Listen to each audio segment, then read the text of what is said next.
Hi, good morning everybody. Welcome to Brookfield Zoo's Bringing the Zoo to You. My name is Jess. I'm an animal care specialist here at Brookfield Zoo. And today we are celebrating National Lookalike Day.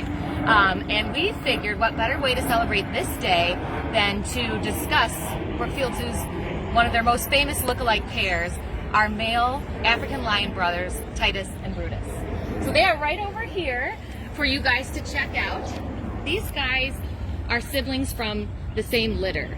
So they're brothers, they look very similar, and all the time guests are asking, how can we tell them apart? So today I am gonna give you that inside scoop on how to tell these two lions apart, so the next time you come visit Brookfield Zoo, you can challenge yourself to see if you can figure out the difference between the two of them.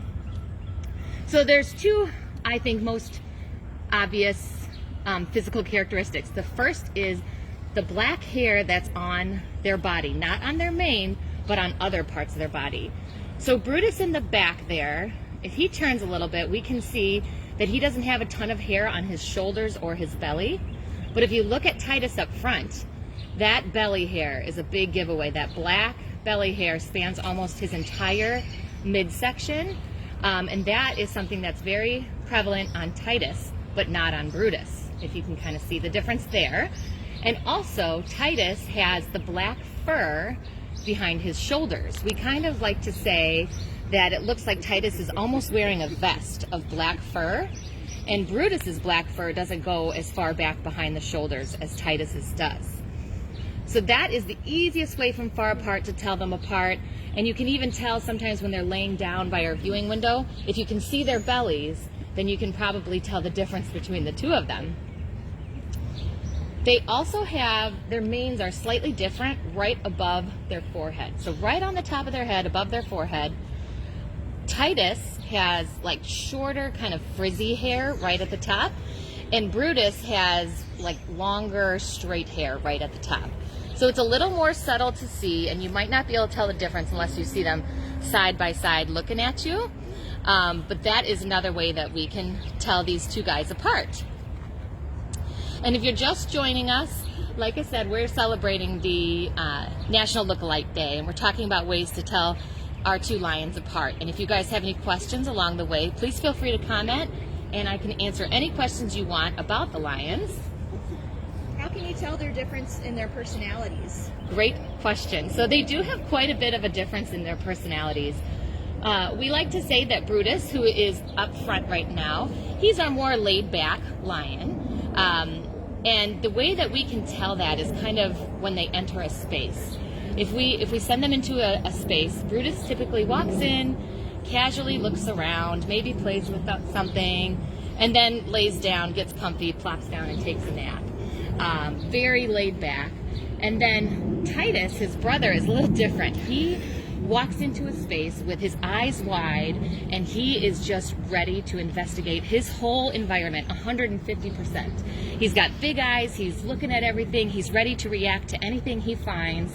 He's much more reactive to what's going on around him, and he, as a result of that, when he finds enrichment or toys that we put in for him, Titus is our more destructive lion. So he will play harder, and he destroys things a lot more often than his brother Brutus.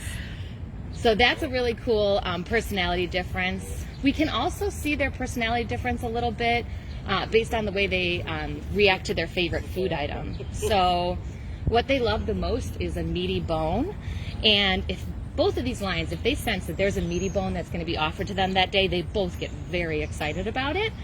And we can place a bone down and bring Brutus into that space to enjoy the bone. And Brutus will walk right up to that bone and start eating it right away, not looking around at anything else, just focused on what he's eating. But our buddy Titus is a little different. When he enters the space with his favorite food item, he doesn't eat it right away. He'll stand over it or stand in front of it and just kind of protect that bone, look around, make sure there's nothing around that's going to disturb him while he's eating a bone. And he actually won't typically start eating that bone until we leave and he's totally alone. Aww. To enjoy his bone. And so they're a little different in that way too. That's kind of how we come to the way of saying that we feel Brutus is a little bit more laid back than Titus. They both are really, really cool animals. It's really cool to see the way that they interact with each other. It is not uncommon in the wild, or in their natural habitat, to have two brothers that end up staying with each other until adulthood. Male lions will leave their pride between 2 and 3 years old, and there's a lot of benefits to leaving with another young male lion. You can kind of form a coalition, you can make hunting easier, you can make taking over a territory and pride a little bit easier. So this is something you might actually see in their natural habitat as well, a pair of brothers that have decided to live together until adulthood.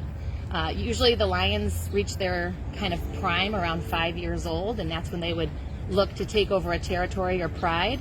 And these guys are right about that age. They're 6 years old. So they're pretty much right in their prime. And they're amazing, majestic animals. We love having them here, and they're some of our guests' favorite animals as well. They sure like to snuggle with each other a lot. They do. They say that when there is a male pair that has like a coalition or has decided to live together and work together, their bond is incredibly strong. And these brothers as well have an incredibly strong bond with each other. They share food nicely. As you can see, this morning they've been walking around eating different meat that's been scattered around their habitat, and you can see there's not arguments typically. They usually pass each other and share food nicely. So they are very, very well bonded. They enjoy snuggling. They like playing together. They are a lot of fun. How often do they roar? And do they roar together? Oh, good question. So I would say, they roar at least 4 or 5 times a day, at least that I have been here during the span that I'm here during my day. I've heard from people who live near the zoo that they also roar overnight. Oh, really? Pretty regularly. One thing that's pretty common for lions is either before or after they eat a meal, they will roar for whatever reason. So that's a nice time to hear them roar. We feed them at the beginning of the day, and then again, like maybe around 5 p.m. So those are times that they roar. But they roar throughout the day as well for other reasons. And one of the main reasons a lion is said to roar is to kind of proclaim their territory. And when they do that, a lot of times, once one of them starts to roar, the other one will roar as well. But not always. Sometimes it's just one that does all the roaring, and the other one is resting. So it just kind of depends on their mood, I guess. Do they ever seem to roar at each other? Not really. Not really, unless they surprise each other with something. I've never really seen them roar too much at each other. Yeah, I've been out here before where one will start roaring and the other one will just be like, "Oh, roar! I guess we're roaring." Roar. Like totally like not half-heartedly like totally not into it. It's so funny. Right. It is really funny. Have they been fathers yet? No, they have not. And you said it's usually about 4 or 5 years old that they start making their own prides? They can, yeah. Okay. Right around that age is when they, so when they leave their family group at 2 to 3 years old, they typically spend a few years just getting bigger and stronger and ready to take over a pride. So that's why it takes a couple extra years on their own to get ready for that. Oh, he still hasn't gotten that one all the way at the top. I know, right? It's like an Easter egg hunt. It is. He's thinking about it. You can see in his eyes. So when he goes up, maybe you'll see that belly. See how his belly has hardly any hair on it? Mm-hmm. And then look at Titus's belly. It is full of hair all along that black hair all along the midsection. Oh, that's a great way to Yes. tell. So that is your fail-proof way to tell the difference between these two. And again, behind the shoulders on Titus, he's in the back. Behind the shoulders, he has that black fur, and Titus up front, who's standing up, he has a little bit of black fur there, but not quite as much as Titus. Will one of them steal the other's meaty bones since they like them so much? It can happen, but we usually, when we offer that, we separate them. Okay. Just like any siblings, it's better to just separate and Yeah. have the good stuff and not expect perfect sharing. One for each one gets the same amount of presents. Yes, exactly, just like that. But these little pieces of meat and stuff, or bones that don't have all the meat on them, they just share those really easily because they like them, but it's not as high as that meaty bone that they love so much. And they get those multiple times a week throughout the week. And can you remind us what time is feeding time typically? So it can vary, but we do feed them in the morning and then in the evening, typically each day. And then they can sometimes have additional feeds, like now, where there's something scattered around their exhibit to check out. And every once in a while, if they get like a big feeding, we have the ability to do carcass feeds. So we could give them a portion of a carcass, which is way more than one day's meal. Mm-hmm. And so then the next day they might not be fed that day because they got so much the day prior. And they typically, if they do have a carcass, the next day they're not hungry anyways. And that would mimic what it would be like in the wilds anyway. They wouldn't necessarily eat every single day. Absolutely. Okay. Yeah. And do we currently have any lionesses? We do not have lionesses right now. We just have our pair of brothers here at Brookfield Zoo. I don't know why I couldn't say that. My goodness. I know. That was a hard word for me for some reason. Lionesses. A lot of S's. Oh my gosh. And what are their manes for? What's the purpose of having a mane? Because lionesses don't have that mane. Yeah, I mean, they say that it's to attract a female. A big, dark mane is typically a sign of a really strong, healthy male. Mm-hmm. So that's kind of how a lioness can look at a male and kind of decide if he's worthy of having children with, if he looks strong and able to protect a family. So they say a lot of it has to do with attracting a mate. Mm-hmm. And something I didn't talk about yet, one other slight difference between Brutus and Titus is that Brutus is just slightly bigger than Titus. So Titus weighs a whopping 485 pounds this month, and then his brother weighs a little bit more at 515 pounds. Wow. Yes. So they are both big lions, but Brutus is just a little bit bigger. And you actually right now. you bring up a good point there about, you said their weight right now. I know that the polar bears, their weight fluctuates throughout the year. Does that happen with any of the other big cats? Do they have like different seasons where they eat more? Yeah, their weight can fluctuate, especially here in Chicago. So if it's colder, they sometimes are just, their metabolism's a little bit higher and they gain a little bit more weight over the winter months. And then in the summer months, they're typically just a little bit more trim, but it's not as big as a fluctuation by any means like the brown bears or polar bears. It's a little bit, it's a much smaller kind of range that they go through, but they do go through a little bit of a range.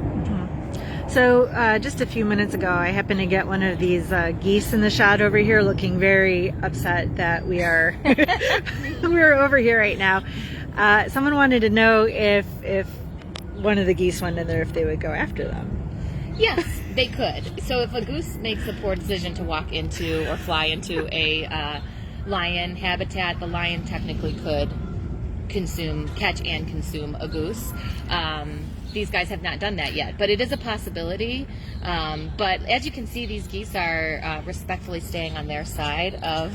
I had a little chat with them before we started. Okay, you warned them? I did. Like, don't screw up my Facebook Live. Or, well, my bringing the zoo to you, sorry. Yeah. Yes, so it is a possibility, but most of them are smart enough to stay away. Every once in a while we see them in there when the lions are behind the scenes, like locked behind the scenes for us cleaning. Sometimes a goose will enter the yard, but that's usually it. They usually must have some instinct to stay away. What are they doing that keeps seemingly peeing on that stump? Yes, that is a male lion's one of their favorite activities, is to urinate on things. So it's to mark their territory. So he's marking that stump as his own. They will do that with fresh toys that we give them.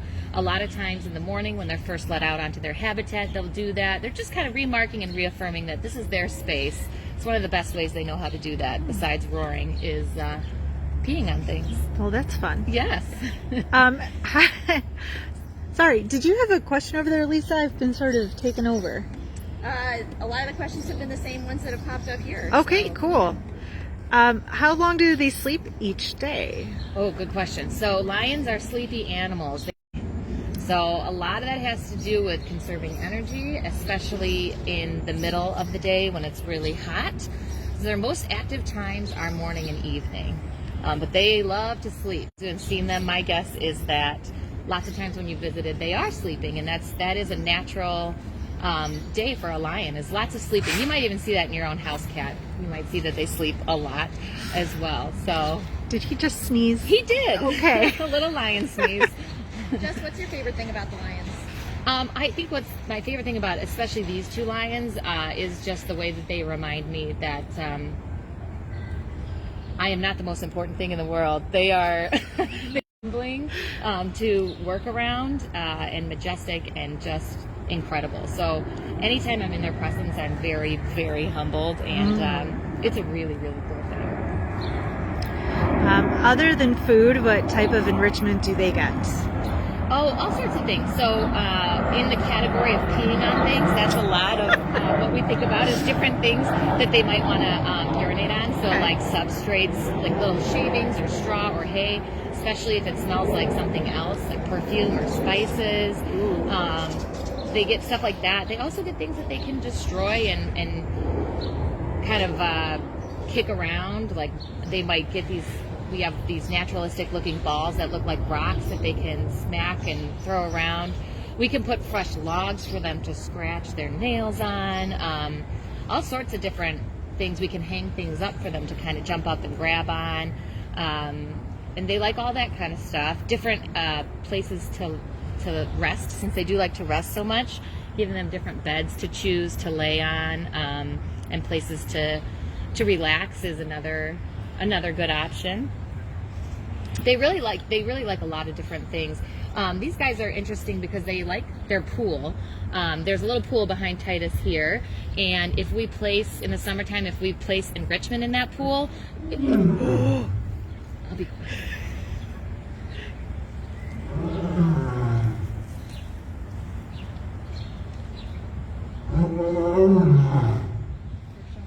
They are.